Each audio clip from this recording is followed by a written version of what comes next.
Hey guys, to help run the forums, host the website, and travel, we've introduced a universal service fee for in-depth coverage, including this video. My goal is to be unbiased and transparent. It's a privilege to serve you. This is not an endorsement. Let's get into it.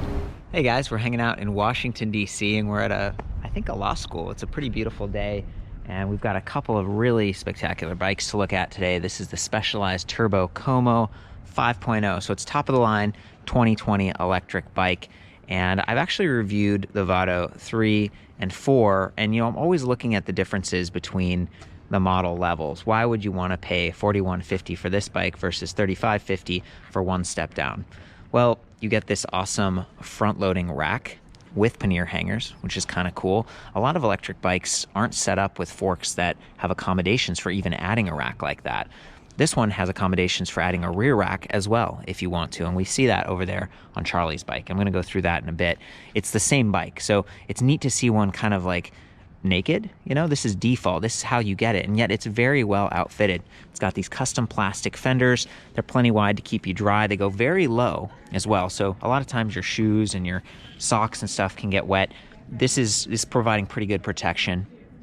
And then if we look even closer, see where the fender attaches to the base of that fork? It's just really clean, and there's still an eyelet there for attaching other sorts of racks or additional fender equipment. Very cool. Same thing with the rear. It's just very nicely done. These frames are so beautiful. Hydroformed aluminum alloy, and you can see that in the top tube, how it slopes down like that. I love that they've got a couple of bottle cage bosses here, and I'm on the high step frame, but it also comes in a step-thru as well. So if you wanted, you could have a lower standover height, easier to approach. This one looks fairly sporty. It's a little bit more rigid and compliant, and I still feel that the top tube is somewhat low. See how it slopes down and it meets those seat stays very nicely in the back. So 5 frame sizes, that's a lot to choose from. 2 in the step-thru and then 2 in the high step. I am riding on a medium large frame today. Okay, so that fits me pretty well. They've got a lot of adjustability here with the seat post. Even though it is a lower seat tube, that means you can get the seat pretty low and you can put your feet on the ground, and you can see the angle. That's 68 degrees, kind of leans back. So the saddle, the higher you bring it, it kind of further it goes out and it creates this almost foot down position where you can stabilize the bike easily but still get good leg extension. And to me, this is a blend of like a city bike but also a cruiser bike, something that's fairly comfortable with a shorter, more angled up stem, swept back handlebars, ergonomic locking grips, hydraulic brakes, which is always nice when you have a bike that's slightly heavier. But this bike really doesn't weigh that much, 51.5 pounds. That's with the battery, with the rack, with the fenders, everything. Just a couple pounds more than the Como 4.0, which doesn't have that front rack, which has a lower capacity battery pack. So this one is 604 watt hours versus 504. So it's a pretty substantial step up. The battery does weigh a little bit more, but you're getting significantly more range, and it's nice to have a higher capacity battery when you're also working with a higher powered motor. So this motor can put out 90 newton meters of torque, 250 to 550 watts versus 250 to 520. It doesn't sound like a whole lot on the watts, but when you actually come down to the motor torque, which is what empowers you through that drivetrain, it's significant. I mean, this is the motor that they use on some of their high-end mountain bikes and stuff, right? So being able to climb a steep incline, you're probably not going to do that with these tires unless it's a paved street, and it's not going to be as rigorous for the bike to do. So with that battery and then that high torque motor, what you're really getting is the ability to ramp up speed and ride at higher speeds a bit more consistently. This is a speed pedelec, class 3, so it can go up to 28 miles per hour. I've got an excellent drivetrain here. This is Shimano Deore XT, so it's like one of the higher component group sets with the Shadow Plus clutch. See, if we click that into the on position, it tightens the derailleur, so the chain doesn't bounce around quite as much. It's not going to drop off as easily, and that's another mountain biking part you see. But for a speed pedelec, it's nice because chains tend to bounce a little bit more when you're riding at high speed. So it all makes sense. Again, 11 to 42 teeth on the cassette back there, 11 speeds. So there's plenty of gears to choose from and shift through, and like really fine increments stepping up and having that nice comfortable cadence at a range of speeds. 48 tooth chainring with this plastic guard But you can see how the frame, remember I was talking about like the hydroform tubing, and then it kind of angles in here and sort of tucks that chain ring closer to the frame, and it almost acts like a guide, so the chain's not going to derail on the, well, or maybe flop off. This would be a derailment back here, but the chain won't bounce off outward, and I don't think it'll bounce off inward super easily, in part because this is a narrow wide chain ring, so every tooth is narrow wide, and it locks in perfectly on this chain.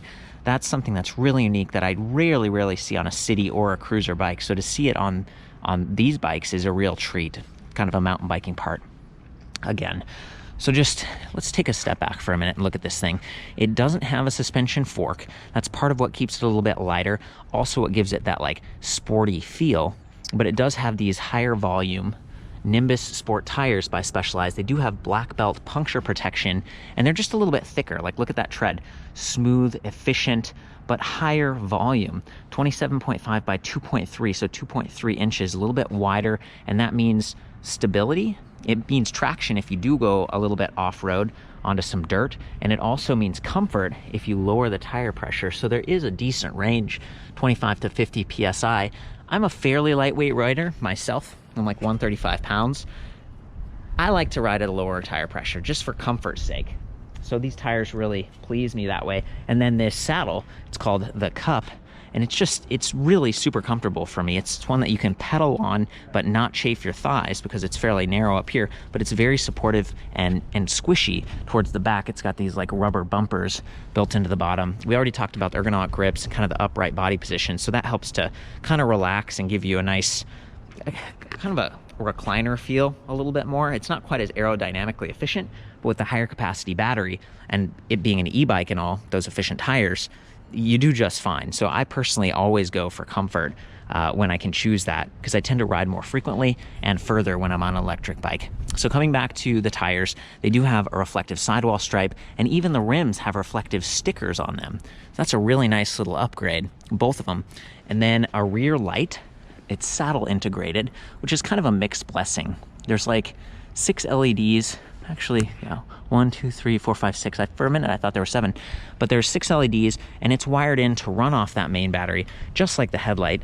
This is a Supernova alloy encased, aimable, pretty awesome headlight, but it doesn't have side windows, so that's one of the trade-offs. I think the Como 4, it had a plastic Herman's light down here, right? And so both of these point where you're steering. This one's going to make you a little bit more visible because it's up high, it's tougher, but it doesn't have like the side cutouts. So that's where you're back to reflective sidewalls and stuff on the tires. The rear light is the same, and you know, not super visible from the side.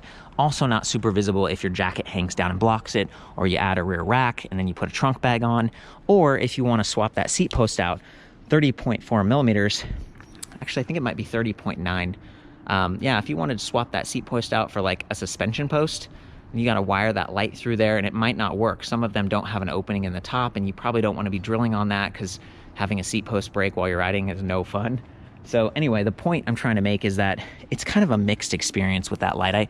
I've seen some of the other bikes from Specialized where they have lights down here on the actual fenders, and they have aluminum alloy fenders versus plastic. There is a little bit of play here, but they've been pretty quiet during our rides. It's not the kind where there's a whole lot of adjustment and stuff. They're custom fitted to this frame, and there are multiple connection points. So points I'm trying to make is the lights are kind of a mixed experience for me, but the brakes are not. These are excellent brakes.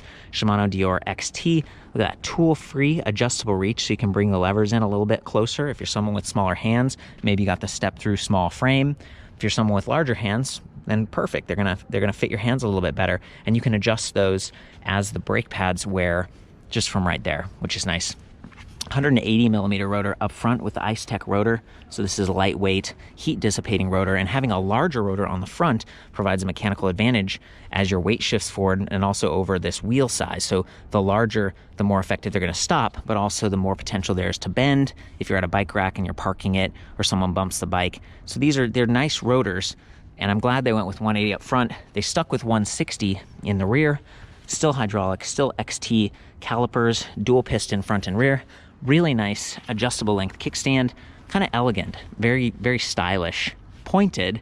That end tip does slide up and down to give you some support, like depending on, you know, the terrain you're parking on.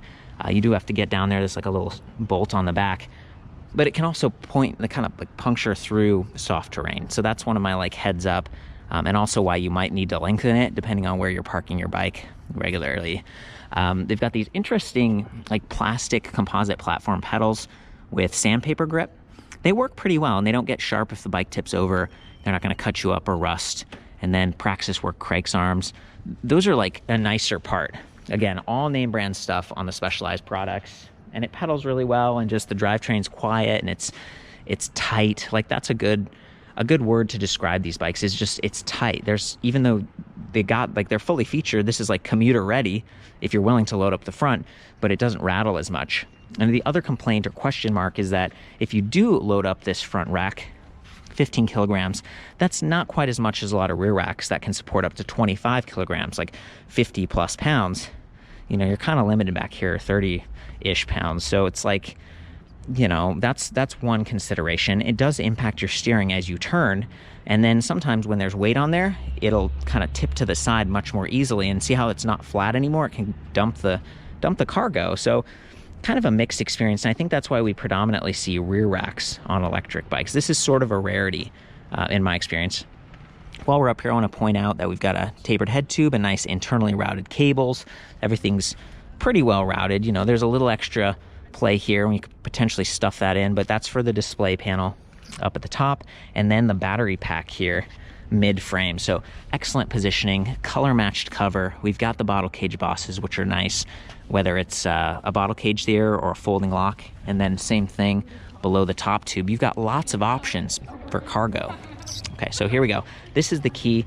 It's an ABIS key that can be key to like using this code right here. So you can get matching keys that work for the battery, for a folding lock, maybe a frame lock back here, and we'll see that on Charlie's bike. It's really neat that you have that option, because sometimes your bag or your purse or whatever the situation, you just don't want that many keys lying around. They're all going to look kind of similar. It's just not as functional or convenient. So I love that they gave you a nicer key set. Oh, and then here's the charging port. Before we do that, it's got a magnetic cover that's kind of on a leash, flops out of the way, but then doesn't get lost. Some of the older bikes, it had like a fully removable plug, and then you set it down and you lose it. That's no fun. Here's the charger, 4 amps, 1.9 pounds, fairly compact. And there's the interface, Energy Bus Rosenberger standard. Just, yeah, good stuff. Compact, relatively lightweight. And then the where they positioned it, it's not low down here where it's gonna kind of run into that crank arm if you accidentally kick the pedals, and you don't have to bend over as much. So as someone with like knee and back issues and stuff, it's no fun getting down on your knees and stuff. You want the stuff that's a little bit more reachable. So I'm gonna put my keys in, twist it. Let's see here, there we go. And then you see the battery kind of unlocks a little bit. You do not have to leave the keys in to relock it. So I'm gonna take those out of the way. There we go. This battery is a little bit more heavy. I think it's roughly 7.5 pounds, which is about how much the motor weighs, interestingly. So let's see, we got the different specs here. Looks like 36 volts, 16.8 amp hours for 604 watt hours total. You know, it's a heftier battery, and then that plastic shield is removable if you need to get a replacement. A replacement pack like this is about $900. They do sell them, so that could extend your range if you were going on some sort of a long trip. You could toss it in a trailer like Charlie's got over there.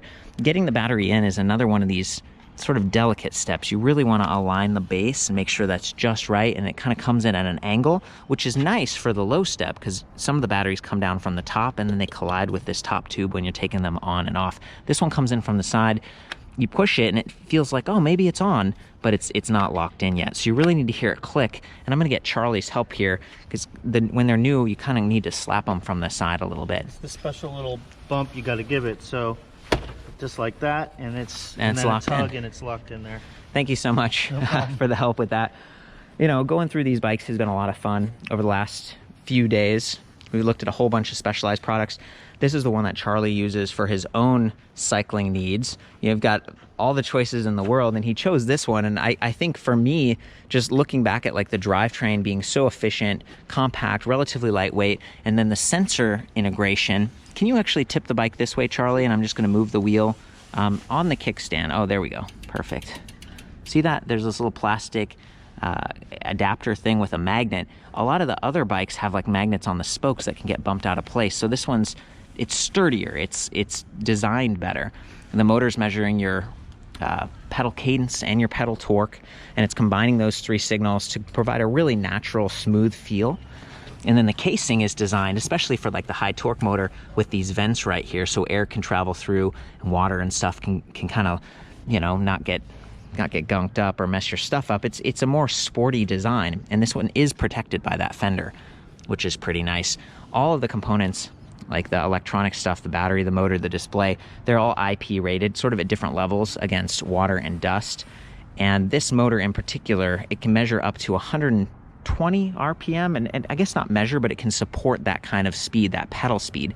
So when you're riding at higher speeds, if you downshift, you're on the way to a hill, you're downshifting, your pedal cadence is going to speed up, and the motor won't just drop out on you. You'll still have support, and to me that is a great feeling, and it's something that you don't usually get on almost kind of a cruiser comfort platform. So it's like a sports car kind of. I mean, different than feels definitely different than a lot of the other motor systems, which are saying, you know, they have more of a curve like this of power. This one goes up and just keeps on going. Yeah. So you feel like it's just multiplying. The more you put in RPM wise and torque wise, the more it's gonna push. Yes, and there's inside too. It's not just a power thing. It's like a see how compact it is? Like the Q factor, meaning like the distance between the sides of this motor is narrower, so it allows for like a cleaner drivetrain on a more of a city bike like this. And it also, it's kind of like set up in such a way that you know, that there's a Gates carbon belt drive inside that's transitioning from gears to other gears, but in between it sort of smooths that out and it creates this like organic feeling. I guess that's how I would describe it. It's a very natural feeling motor. It's one of my favorites. It's also a fairly quiet motor. How long has Brose been in the United States now? A few years? Yeah, I think Brose got a start with I think they started with Specialized, to be honest, when Specialized went in. So it would have been in 2016. Yeah, I guess where the first we saw the first Brose motors. They may have started earlier with Bulls. Yeah, I don't know. And in Europe, I mean, this is a German company, so the other big player in the space, there's Yamaha, Shimano, Bosch. So Brose to me has been one of the smooth, kind of natural feeling designs, and Specialized has really stuck with them, and they've customized the motors for their bikes to be kind of sportier. They've trail tuned them and RX tuned them. Right. Is that right? Yeah, it's a pretty neat motor. Like, it's awesome to have choices, and Specialized is all about style, clearly. They customize all their stuff to be, it's a very purpose-built electric bike. It's not just slapped together, and then they purpose-tune their motors. So that's what I'm trying to get at. So this bike being kind of top of the line for the Como series, and it's $4,150. Is that right? That's right. Yeah, that's not too bad. 2-year comprehensive warranty, lifetime on the frame and fork because it is custom. And then I think, does this come in the other colors, or is it kind of the? I think with this, they both the low step and the step over are in this one blue color. Kind of a metallic blue, very professional. Like, that's kind of why we chose this environment, because it reflected to me the professionalism and like the refinement of this bike. But they do have the entry level kind of lower spec Como, which doesn't have a speed motor, and it comes in several fun bright colors, but it doesn't have quite as much motor torque, and it has a lower capacity battery. What was the price on that? Was it 21? I think it's or $24.99. The Como 3.0 starts at $29.50. $29.50. So I'm all over the not place. Exactly the cheapest e-bike, but it's that under $3 sweet spot that really drives people in the door. Well, and it didn't have fenders or rack or anything either. That's right. So I don't know. For me, it's fun we were talking about this. Like, what's the difference? Why this one versus the other one? And for me, it's like a larger battery, a larger, more powerful motor, higher torque. You've got the rack, slightly nicer lighting, and you've got a nicer drivetrain here and nicer brakes. I mean, that's quite a bit. And just look how nice this bike looks. It really does blend in, and Specialized has been a leader in that integrated battery technology and custom frames and stuff. The body geometry stuff was theirs for a long time, even before electric, where stuff was custom designed to fit well, and they test it with their race riders and stuff. So for me, there is the Vado, which is, I mean, you can get it basically spec'd out with the same drive system, so same battery, same motor. It's a very comparable bike in terms of performance, but this one's a little bit more comfortable, and the geometry is different. And if we come over here, this is the bike that Charlie chose for himself. He kind of has all the choices in the world, really, and this is the one he chose. And you can see that he has dialed it in a little bit. I'm going to talk about some of those things and then get back to why he chose it. But the Redshift Sports, this is a shock stop. It's basically a shock absorbing stem, and see how he has it in the really high upright position. It's to kind of bring his body upright and to give him that perspective and that comfort on his back and his shoulders and neck. Nice, even nicer, you know, ergonomic grips, which have the multi-hand position if you're going further with that high capacity battery. He's got the Connect suspension seat post right here with a little glove on it so it won't get dusty and stuff. But he kept the saddle, which I think is very telling. It's a nice saddle. And then, you know, we were talking earlier about the key to like ABUS lock. That's what he's got here. He's got the Bordeaux. It's really heavy duty. And then he's also got a rear wheel lock. So that puts a rod through the reel, but like the spokes, so people can't roll the bike away, which is nice because with these nicer wheel sets and tires and stuff, maybe they would try to get your wheels off. These are pretty solid wheels and hubs. 15 millimeter through axle up front, 12 millimeters in the rear. So it's back to that mountain biking grade stuff, right? Like sturdier, more compliant. It's not going to like be flexing. You don't have quick release skewers anywhere. I think he must have put that on because normally it doesn't come with quick release, and that's probably for theft prevention. He's upgraded to quad piston calipers and these, you know, fun, colorful hubs that match his pedals. Some of this is just fun stuff, but there's the rear rack. Now remember I was talking about a trunk bag, and it would be blocked by the light. So I guess they took that off and they went with an integrated rack light. Okay, and that barely clears the... Now what's going on here? What do we got in this basket here? These are Girl Scout cookies. So we got a huge batch of Girl Scout cookies, and I thought we'd have some fun carrying them around to different locations. Yeah, man, I love this rack too, or I guess it's a trailer, but it's the Burley Coho because it's a suspended rack, so you're not going to get as much vibration, and it's a single wheel design, so it tracks right where your bike is. It's not going to go off the curb or kind of run into stuff as easily. Got the flag and everything, and a really nice, you know, I'm surprised they're able to do this with the 12 millimeter through axle where the rack connects to these like end points, and it's, can you show how that comes off, Charlie? It's very easily detachable, which you usually don't get in it. Even with a full cargo load, the kickstand is stabilizing the back. That is so cool. Yeah, and back to like back pain or bending over. Yep. You know, and then we've got the side mirror, we've got a phone mount, and that's one of the areas, we're going to get into the display in a minute, but you can't really tap into the battery with your portable electronics. So that's one area where it'd be cool if someday Specialized had a little USB port somewhere and you could charge your phone or your lights or additional you know, speakers or something like this. This is very clean. It's a very like kind of a closed system, but some of the other bikes I've seen, some of the really cheaper bikes, I think they are competing in that by opening their power source so you can charge on the go. And then he's got this pizza bag is what they call it, or the pizza bag. Yeah, I mean, I call it I think it would be hard to find a pizza that will really fit in there. Personal pan maybe. But you'll see the rack, it's in its naked format there. It's really hard to carry things like, I don't know, a case of beer or a pizza on a regular type of rack for a bike. So they've made a much wider platform that allows you to think, you know, outside the box.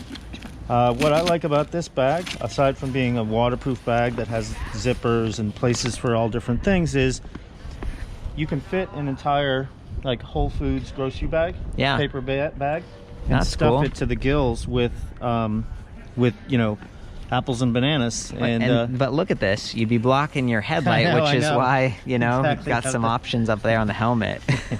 I mean, that's why I'm thinking about moving this light actually to this. This is what this is. Oh, it has like a mounting point. Yeah. Wow. See, they've really gone. This is just it's so well set up, and we haven't even touched on your viscous headset. So there's some sort of, it slows down the turning a little bit, so you don't get speed wobble, especially if you've got a rear rack that's loaded up or a trailer. And they've even got a deflopilator spring here or a front wheel stabilizing spring for the same purposes, especially with that front rack. They had to drill into the frame here without hitting the battery, and you know, this is a very custom build, but it's possible. This just goes to show it is possible, and just how much fun it can be, you know, setting this up. Bling your bike, you know what I mean? Pimp your bike, right? You know. So I'm gonna, you know, we'll get to the point here and how to turn this thing on.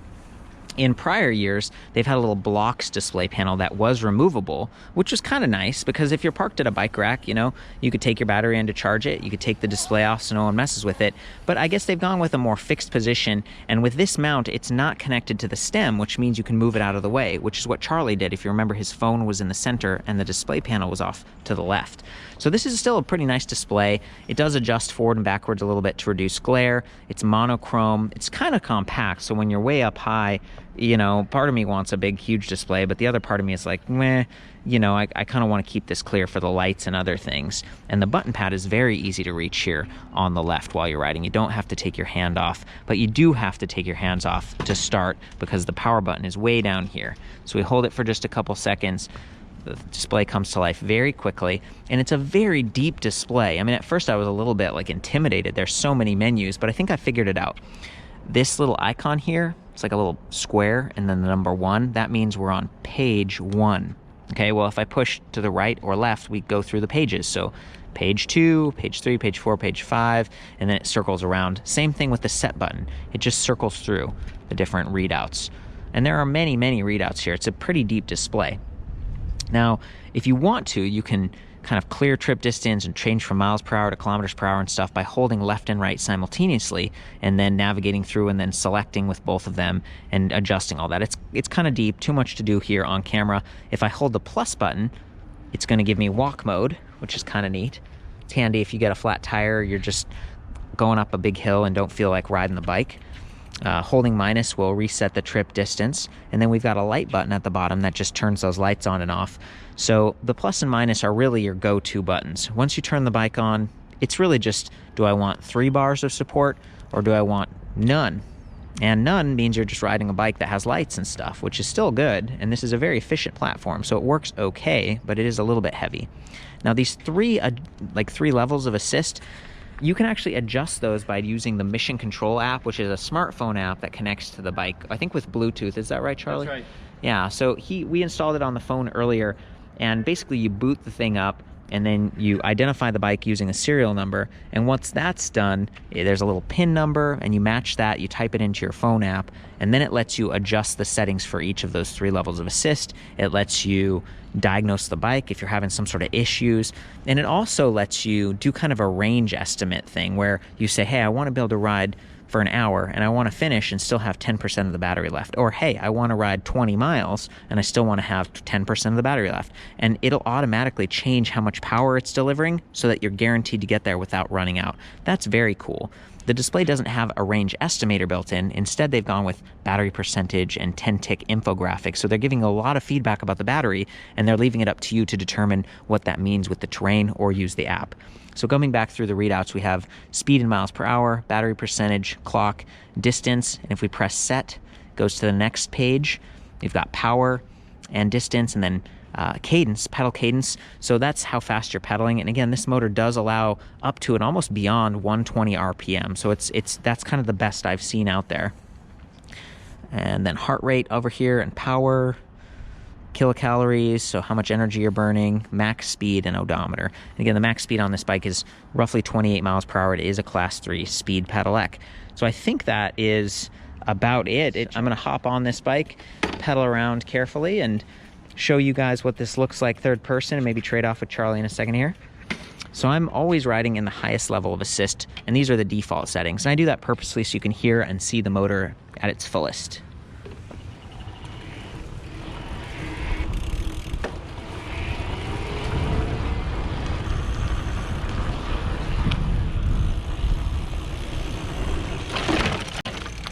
Yeah, I'm kind of purposely going off route here so you can hear that fender, just a little bit of rattle, but it's really not that bad.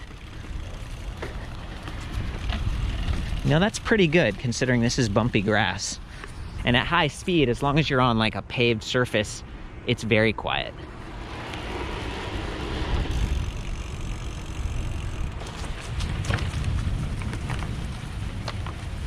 Going left, you're going right? Yeah, I'll go right. Off-road with the full suspension trailer. That's rad.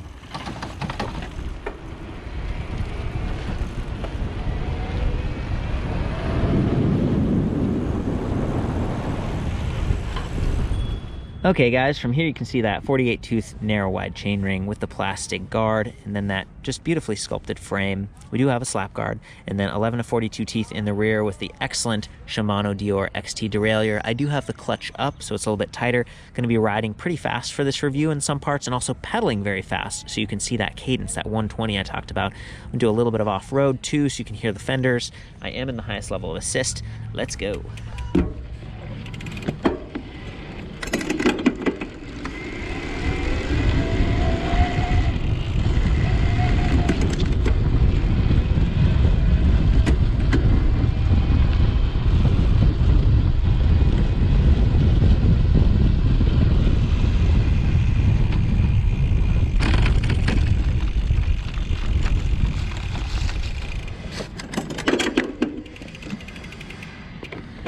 Brakes performing very well there. Not too much noise going off-road. I do want to comment that unlike the Bosch system, which does have a little bit of software-driven shift detection, the Brose and most of the other systems, Shimano and Yamaha, do not. So when you shift gears, it's best to ease off a little bit. Otherwise, you plus 90 Newton meters of torque is going to be pulling on that chain and potentially damaging the sprockets on that rear cassette. Okay, so it's a little bit more of an advanced experience, but it's a sportier one, and I'm going to try to demonstrate both experiences here. So this time I'm going to shift without relieving the pedals a little bit.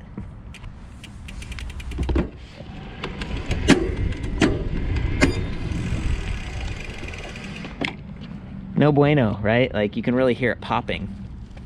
And you know, it's tough stuff, but it's going to be a little bit better if you can just ease into it like this.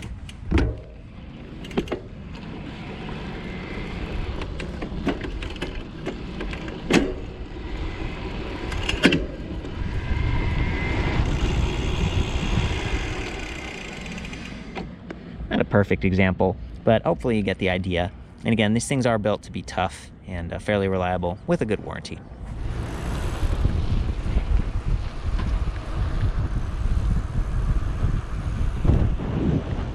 One finger braking, and that was 20 plus miles per hour riding with one hand. This platform feels very stable and again fast. I was able to like kind of beat Charlie off the line there at the end because I was really pedaling hard. But you're doing great with the trailer and everything. It was... Well, and last time we did this, I didn't even notice I didn't have the trailer on. Yeah, he took the trailer off and we were just like, oh, where the... It's just a great experience. I also want to call out that this motor can climb very effectively.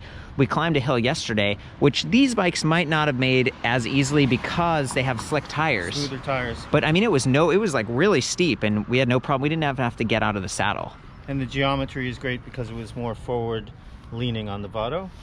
I have put knobby tires, like a little knobbier street tire, not a little knobbier than the Vado tire, and that works great through almost everything. Yeah. But again, you'll have to, on steep stuff, you'll have to lean into it. Lots of options with this bike. So that's top of the line. That's why we spent some extra time on this one. I was hoping to give you guys a kind of a virtual tour. We didn't show you the step-through frame, but back at the site, Electric Bike Review, we do have that step-through, and you can see it there. I welcome your feedback, questions, and maybe even just your experience if you have this or other Como electric bikes from Specialized or working with Specialized. Got all the measurements back at the site. Have fun. Love you guys. Ride safe. We'll see you next time. Cheers. Later.